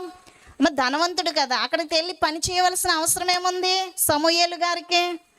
ఇదేంటి నేనేంటి అక్కడ ఉండడం ఏంటి అని అనలేదు. తల్లి చేసిన ఉపదేశం, హన్న నేను మొక్కుకున్నాను రా, నువ్వు అక్కడే ఉండాలి, నువ్వు దేవునికి ప్రతిష్ఠితుడువు, నువ్వు దేవుడు పని చేయాలి అని పెంచింది చిన్ననాటి నుంచి కూడా. మనకు తెలుసు బైబిల్ గ్రంథంలో కన్నీటి ప్రవక్త ఎవరు చెప్పండి? యిర్మీయా. ఒక చెడ్డ జనాంగము మధ్యలో ఆణిముత్యము వంటి వాడు యిర్మీయా. అంత చెడ్డ జనాంగం మధ్యలో దేవుని కొరకు నిలబడిన వాడు, ఇశ్రాయేలు జనాంగం కొరకు కన్నీటితో విజ్ఞాపన చేస్తున్నటువంటి వాడు, వివాహము చేసుకోలేని వాడు, దేవునికి ప్రతిష్ఠించబడిన వాడు యిర్మీయా. అందుకనే ఒక చోట అంటాడు, రోదనము చేయి స్త్రీలను పిలవనంపుడి, ప్రసవ వేదనతో ప్రార్థన చేయి స్త్రీలను పిలవనంపుడి. ఎందుకంటే యిర్మీయాకు తెలుసు తన తల్లి ఏం చేసింది, నా తల్లి నా కోసం ప్రార్థన చేసింది. అలాగే అందరు తల్లులు కూడా ఏం చెయ్యాలి? ప్రార్థన చెయ్యాలి. ప్రార్థన చేస్తే వీరందరూ ఎలా ఉండరు కదా, నాకులాగా ఉంటారు కదా. ఏమనుకుంటున్నాడు? ప్రార్థన చేస్తే నా తల్లి నా కోసం ప్రార్థన చేసినట్లు అందరు స్త్రీలు కూడా ప్రార్థన చేస్తే ఈరోజు ఇశ్రాయేలు ప్రజలు ఇలా ఉండేవారు కాదు. అందుకనే ఏమన్నాడంటే, రోదనము చేయు, అంగలార్పు చేయు స్త్రీలను పిలవనంపుడి. దానికి వెనకాల ఉన్నది ఎవరంటే యిర్మీయా వెనకాల ఉండి అంగలార్పు విద్యను నేర్పించింది. ఏ విద్య అమ్మా? ఇంగ్లీష్ వచ్చా, హిందీ వచ్చా? మీ బిడ్డలకి ఏ విద్య నేర్పిస్తున్నారు మీరు? అన్ని విద్యలు నేర్పిస్తారు. మోషే గారంట సకల విద్య ప్రవీణుడు. మీ బిడ్డలకు అన్నీ నేర్పిస్తారు కదమ్మా. కానీ ఏం నేర్పించలేకపోతున్నారు? ప్రార్థన నేర్పించలేకపోతున్నారు. అంతేనమ్మా. మరి ఒక తల్లి మనం చూస్తున్నాం. ఫస్ట్ దావీదు, రెండవది ఎవరి గురించి మీరు విన్నారు అమ్మా? వింటున్నారా, వింటలేదా? ఎవరి గురించి మీరు విన్నారు? సమూయేలు. మూడవది ఎవరు? యిర్మీయా. నాలుగవది సలోమి. నాలుగవది ఎవరు చెప్పండి? సలోమి. అమ్మా, ఇక్కడ ఉన్న తల్లులందరినీ ఒక ప్రశ్న వేస్తే, అమ్మా మీ పిల్లలు ఏం కావాలి మీకు అని దేవుడు వచ్చి అడిగితే మీరు ఏమంటారు? అమ్మ నీ బిడ్డల విషయంలో నీకు వరం ఇస్తాను, ఏం కావాలో కోరుకో అంటే ఏమంటారు? పెద్దవాళ్ళు అనుకోండి, మరి మగ పిల్లలైతే అసలే సంబంధాలు రావట్లేదు ప్రభువా, మంచి కోడలు కావాలంటారు మగపిల్లలైతే. అదే ఆడపిల్లలైతే మంచి అల్లుడు రావాలి ప్రభువా అంటారు. అదే చదువుకునే పిల్లలైతే మంచి ఉద్యోగాలు రావాలి ప్రభువా అంటారు కదా. అంతటితో సరిపెడతారా? ఇంకా చాలా ఉంటాయి. డాక్టర్ కావాలి, ఇంజనీరింగ్ కావాలి, కలెక్టర్ కావాలి, బోల్డ్ ఉంటాయి. అది కావాలి, ఇది కావాలి, ఇల్లు కావాలి, మా బిడ్డలకి ఇల్లు లేదు, మాకు సొంత ఇల్లు లేదు, మా పిల్లలకన్నా సొంత ఇల్లు కావాలి ప్రభువా, మేడ కావాలి, మిద్దెలు కావాలి. ఈమె ఏం కోరుకుందో తెలుసా? ఏమంది?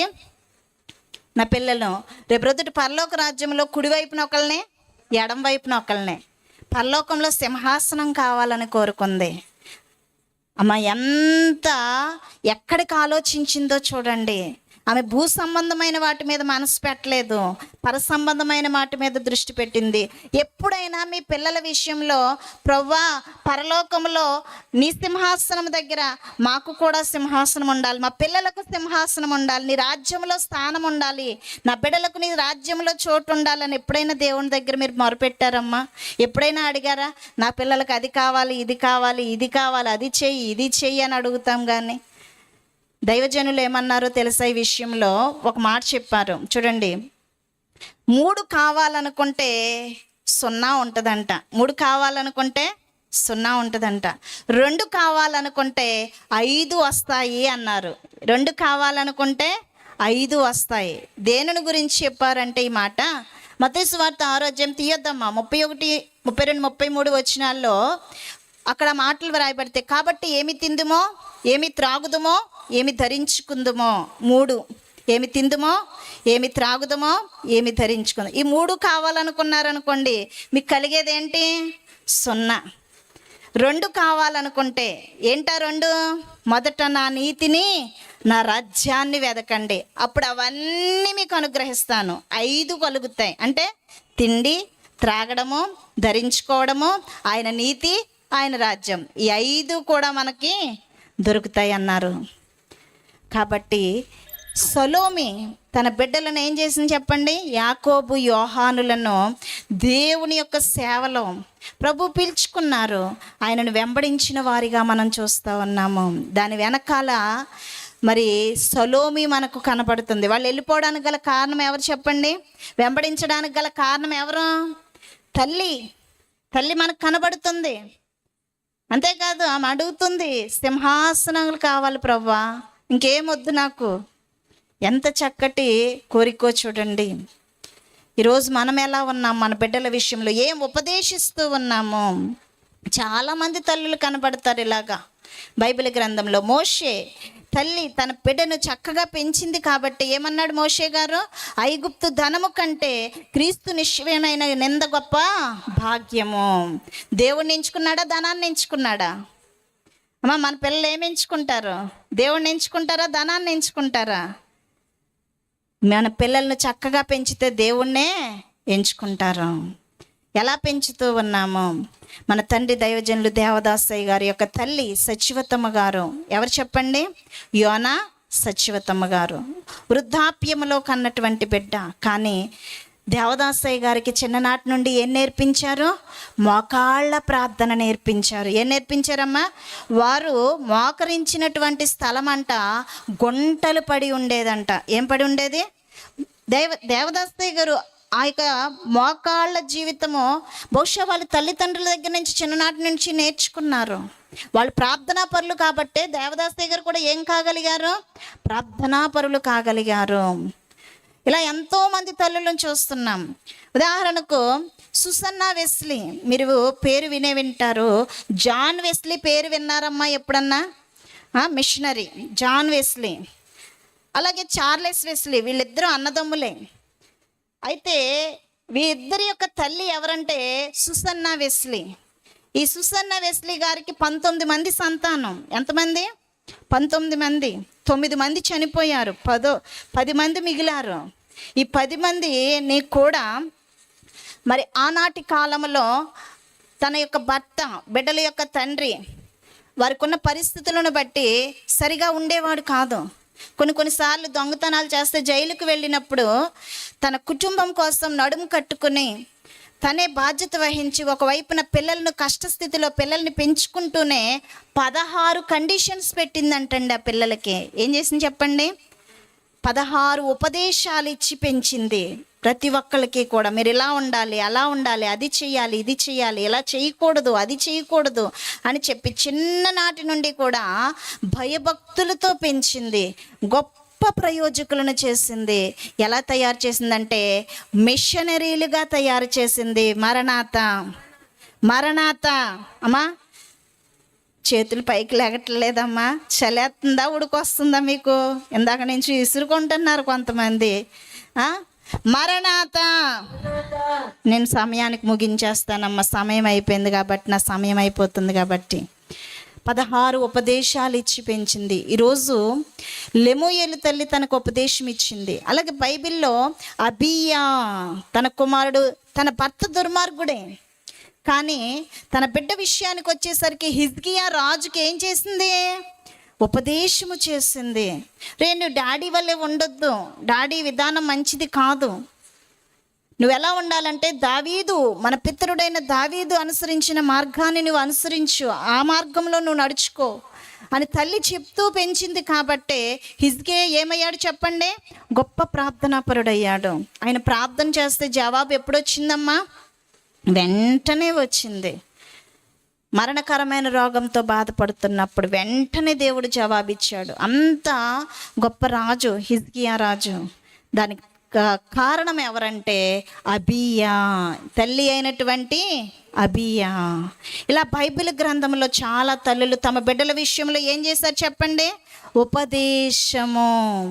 తిమోతిని గురించి వ్రాయబడిన మాట, తిమోతిని గురించి ఏమంటూ ఉన్నారంటే పౌలు గారు, నీ తల్లి అయినటువంటి యూనికేలో నీ విశ్వాసము కనబడుతుంది, తా యొక్క తల్లి అయిన లోయిలో కూడా విశ్వాసము కనబడుతుంది.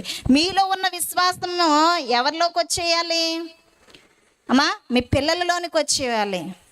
వాళ్ళ అమ్మలాగా ఎంత చక్కగా దేవుల్లో ఉంటాడండి.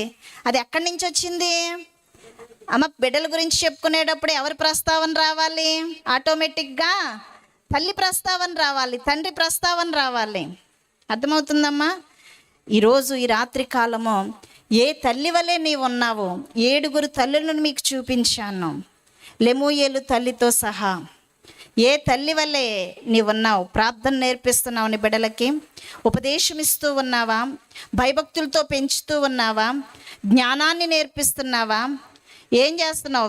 నీలో ఉన్న విశ్వాసాన్ని బిడ్డలకు ఇవ్వగలుగుతూ ఉన్నావా? వారికి మంచి చెడులు చెప్పగలుగుతూ ఉన్నావా? ఒకసారి ఆలోచన చేద్దాం. ఒక మంచి తల్లిగా, ఎలాగా? ఒక మంచి తల్లిగా, ఉపదేశము, జ్ఞానము కలిగినటువంటి స్త్రీ నోరు తెరిచి ఏం చేస్తుందంట? మౌనంగా ఉండద్దు పిల్లల దగ్గర. చాలామంది వాళ్ళు ఏదో పడతారులే, వాళ్ళ ఆట, వాళ్ళ మాట్లాడుకోవట్లేదు ఈ రోజుల్లో. ఏం చేయట్లేదు చెప్పండి? కుటుంబంలో ఎలా అయిపోయిందంటే భార్యాభర్తల మధ్య మాటలు ఉండట్లేదు, తల్లి బిడ్డల మధ్య మాటలు ఉండట్లేదు, అంతా ఈ ఫోన్ మయమైపోయింది. తల్లో ఫోను, తండ్రో ఫోను, పిల్లలో ఫోను. ఏమైపోయింది చెప్పండి? ఎవరిది వారే అన్నట్లుగా అయిపోయింది. కొద్ది సమయము కేటాయించుకుని మీ బిడ్డల విషయంలో దేవుని గురించి చెప్పండి. మరి చిన్న పిల్లలైతే ఖచ్చితంగా సండే స్కూల్కి పంపించండి, మందిరానికి పంపించండి, మీతో పాటు తీసుకువెళ్ళండి. వారు జ్ఞానము కలిగి ఏ కాలం వచ్చినా సరే వారు ఎలా జీవించాలో నేర్చుకుంటారు, ప్రయోజకులు అవుతారు. మరి వాళ్ళని దేవుడు ఉన్నతమైన స్థితికి నడిపిస్తారు. అట్టి ధన్యత ప్రభువు తల్లులుగా ఉండి, తల్లులు కాబోతున్న, తల్లి వరసలోనికి రాబోతున్నటువంటి ప్రతి ఒక్కరికి దేవదేవుడు ఇచ్చి నడిపించును గాక. ఆమేన్. దేవుడి కొద్ది మాటలను దీవించును గాక. ఆమేన్. చిన్న ప్రార్థన. పరిశుద్ధుడానికి స్తోత్రములు. దేవ, ఈ రాత్రి కాలము ఇవ్వబడిన అంశమును బట్టి ప్రభువా కొన్ని మాటలు ఇదిగో తండ్రి, తల్లులను గురించి బైబిల్ గ్రంథంలో ఎందరో ప్రభువా మీరు వ్రాయించారు. పరిశుద్ధమైన స్త్రీలు ప్రభువా, అయ్యా ఇదిగో కొందరిని గూర్చి మేము ధ్యానము చేసిన వారమై ఉండగా దేవా ఇదిగో తండ్రి, మేము మా కుటుంబాన్ని కట్టుకుంటే, మా బిడ్డలకు ఉపదేశము చేస్తే రేపొద్దుట ఆ ఉపదేశమే ప్రభువా బిడ్డలను వారి కుటుంబాలు కట్టుకునేటట్లుగా చేస్తుంది. కాబట్టి ఇది నా తరంతో అయిపోయిందిలే, మా బిడ్డలు చాలే అని అనుకోకుండా ప్రభువా వారి రాబోయే తరాలకు కూడా ఒక మంచి మాదిరి కలిగినటువంటి అయ్యా బలమైనటువంటి పరిశుద్ధమైన విశ్వాసములైన తల్లులుగా ఇక్కడున్న ఈ బిడ్డలందరూ ఈ 3 దినముల ఉపదేశముల ద్వారా, వాక్యముల ద్వారా బలపరచబడి తమ కుటుంబాలను కట్టుకున్నటకు, తమ బిడ్డలను నిలబెట్టుకున్నటకు సహాయము చేయమని, విత్తబడిన ఈ వాక్యం వారి హృదయంలో భద్రపరిచి ముద్రింప చేయమని యేసు నామమునందు అడుగుచున్నాం పరమ తండ్రి. ఆమేన్. ఆమేన్. దేవుని నీడలో దీనురాలు ఎస్తేరు, కన్యకలు అందరిలో రాజు దయను పొందెను. అమ్మ ప్రతి ఒక్కరు లేచి నిలబడండి ఒకసారి.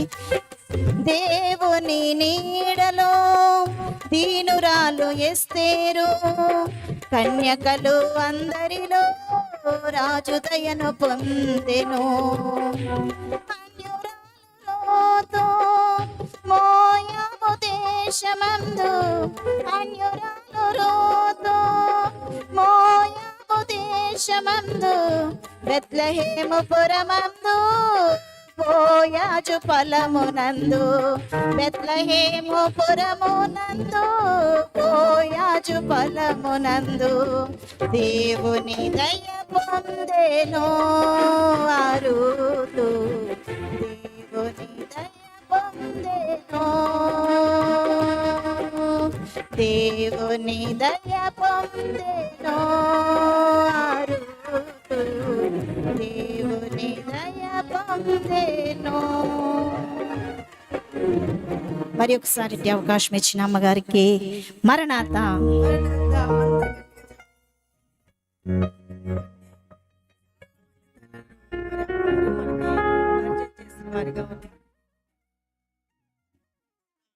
మరి స్వాతి సామ్యేల్ అమ్మగారికి ప్రత్యేకంగా సభ తరపున, మరి మా సంఘం తరపున మిషన్ పక్షంగా మరి మన్నతులు తెలియజేస్తా ఉన్నాం.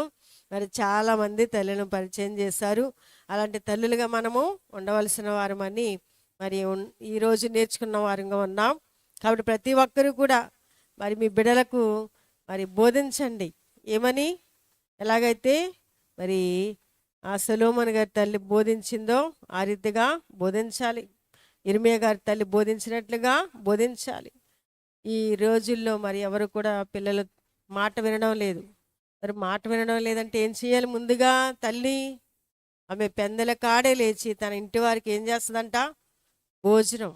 కాబట్టి ప్రార్థన అనే భోజనాన్ని ప్రతి తల్లి ఈ యొక్క చెడు కాలంలో చేయాలి. ఇక్కడ ఉన్న తల్లి ఎంతమంది ప్రార్థన చేస్తారు మీ యొక్క బిడ్డల కోసం? ఉదయకాలం 3 గంటలు లేచి, ఉదయకాలం అంటే ఇక చేతులు దిగిపోతున్నాయి, ప్రార్థన చేస్తున్నామంటే ఎత్తారు. 3 గంటలు లేచి ఎంతమంది చేస్తున్నారు? చేతులు ఎత్తండి. తెల్లవారుజాము 3 గంటలకు, 4 గంటలు లేచి చేస్తున్నారా? మంచిదండి. మరి ఇక్కడ ఉన్న స్త్రీలందరూ కూడా మరి 3 గంటలకి లేచి ప్రార్థన చేయాలి, లేకపోతే 4 గంటలు లేచి ప్రార్థన చేయాలి. ముందు ప్రార్థన చేస్తే అప్పుడు మీరు ఈ ఉపదేశాలన్నీ వారికి తెలియచేయగలరు.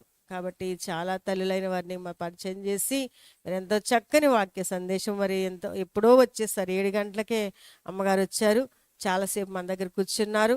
మరి గొప్ప సందేశాన్ని ఏ కాలంలో మరి ఎలా ఉండాలి, మరి తల్లులు ఏ ఉపదేశము చేయాలి అనేది కూడా మనకి చక్కగా తెలియజేస్తారు అమ్మగారు. ప్రత్యేకంగా అమ్మాలని నాకు తెలియజేస్తా ఉన్నాను.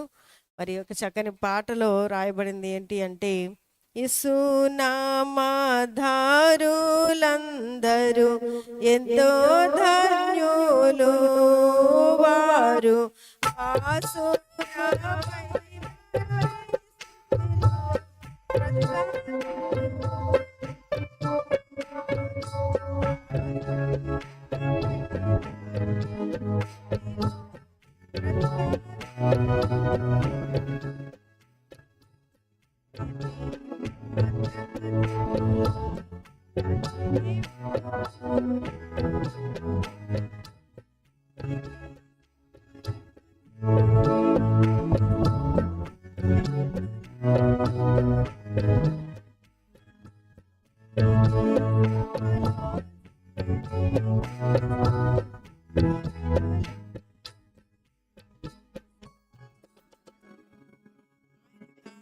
మరి యేసుక్రీస్తు ప్రభు యొక్క నియమితులుగా మీరు ఉండాలి. మీ కుటుంబాన్ని కట్టుకుంటూ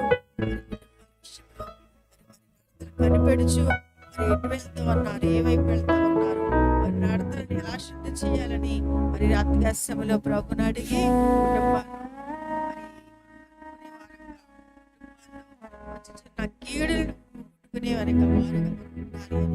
రాత్రి అసెంబ్లీ సభ ద్వారా వాక్యం ద్వారా ఇక్కడ ఉన్న వారందరికీ తెలియజేస్తూ ఉన్నాం. దేవునికి మహిమ కలుగును గాక. ఆమేన్. మరి ముగింపు ప్రార్థన చేసుకుందామండి. చాలాసేపటి నుంచి ఉన్నారు కాబట్టి లేచి నిలబడండి. ముగింపు ప్రార్థన. రేపటి దినము మరి చాలా త్వరగానే ఈ సభ ప్రారంభమవుతుంది. అలాగే ఇంకా చాలా చక్కని సంగతులు కూడా మనకి రేపటి దినం కూడా జరగబోతున్నాయని తెలియజేస్తా ఉన్నాను. కాబట్టి ముగింపు ప్రార్థన చేసుకుందాం. లేచి నిలబడండి.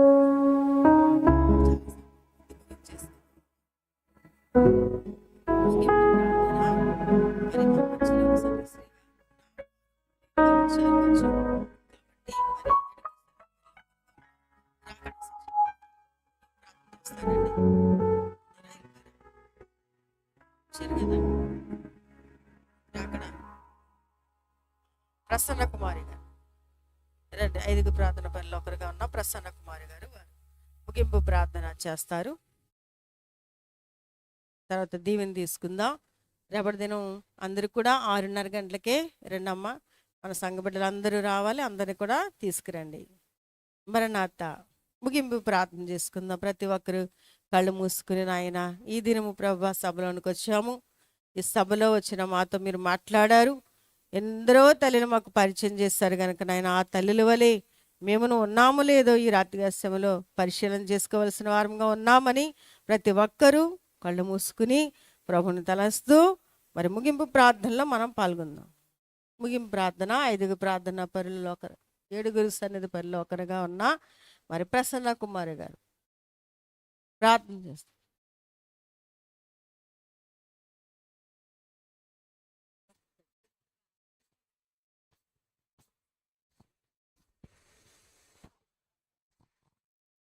స్తోత్రములు, స్తుతి మహాపరిశుద్ధుడును మహోన్నతుడునైనా నీ శ్రేష్టమైన ఘనమైన నామానికి వందనములు, స్తుతులు, స్తోత్రములు చెల్లిస్తున్నాం రాజా.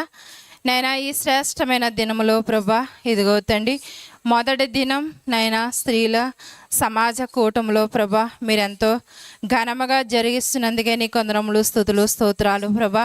ప్రారంభించింది మొదలుకుని తండ్రి ముగింపు వరకు కూడా మీ ఆత్మాధీనములో నుండి మీరు జరిగించినందుకే నీకు స్తుతి చెల్లిస్తున్నాం తండ్రి. నాయనా పాటల యందు నాయనా మీరు మహిమ పొందిన వారు ఉన్నారు, నాయనా స్తుతుల ద్వారా నాయనా మీరు మహిమ పొందిన వారు ఉన్నారు. ఇదిగో ఆత్మీయ తల్లిగారి ద్వారా నాయనా మీరే నాయనా మాకు కావలసినటువంటి నాయనా మంచి వర్తమానాన్ని మాకు అందించినందుకే నీ కొందనాలు. బైబిల్లో ఉన్నటువంటి అనేకమైన తల్లుల గురించి నాయనా తల్లులు చేసిన వారి బిడ్డలకు చేసిన ఉపదేశాల గురించి తండ్రి ఈ రాత్రికాల సమయంలో తండ్రి నాయన తల్లులుగా ఉన్న మా కొరకు తండ్రి నాయన నీ దోసరాలు నిలబెట్టుకుని తండ్రి తల్లులుగా మాకు ఏమో వాక్యం అవసరమో ప్రభా ఆ వాక్యాన్ని అందించినందుకే నీ కొందరములు స్తుతులు స్తోత్రాలు చెల్లిస్తున్నాం రాజా.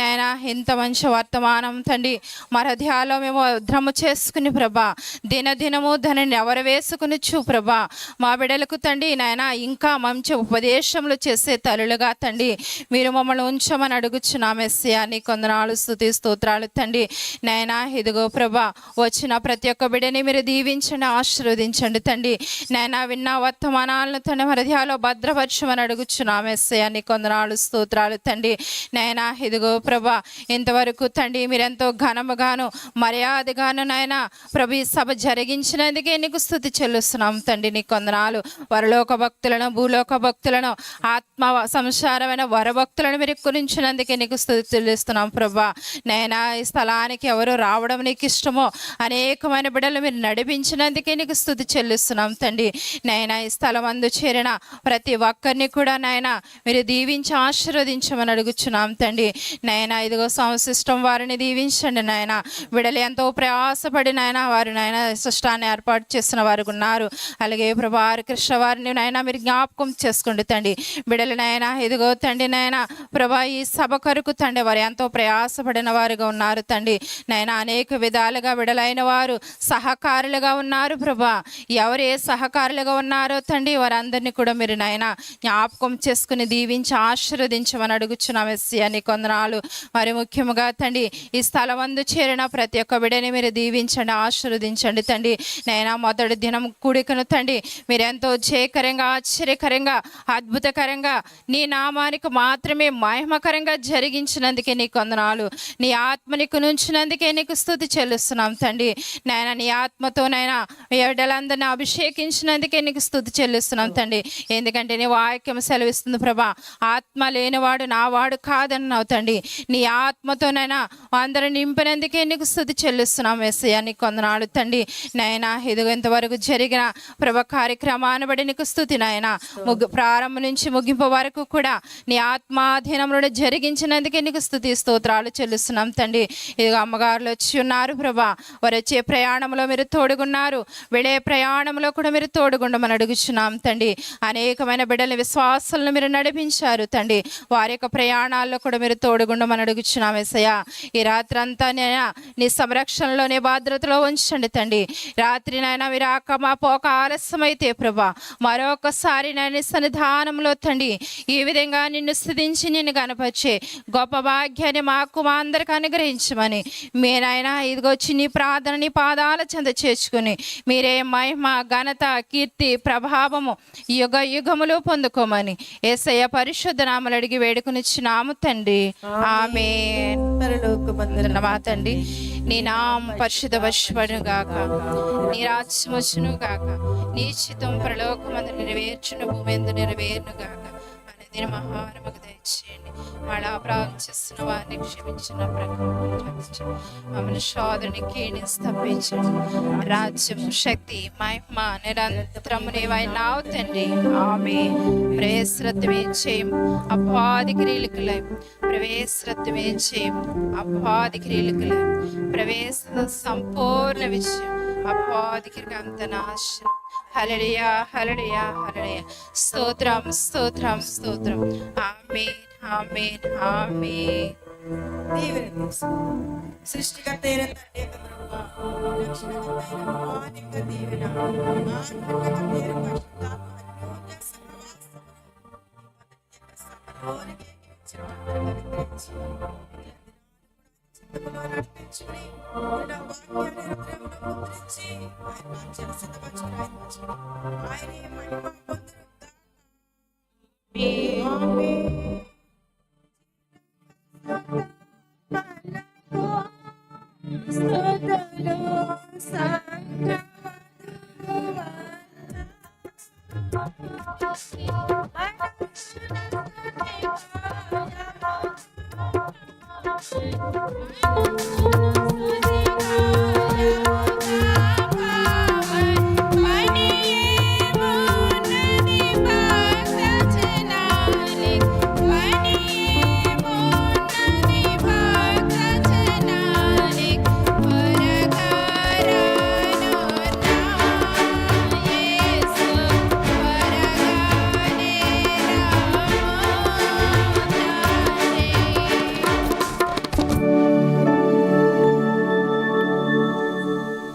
మరణాత మరణాత అందరికీ మరణాత.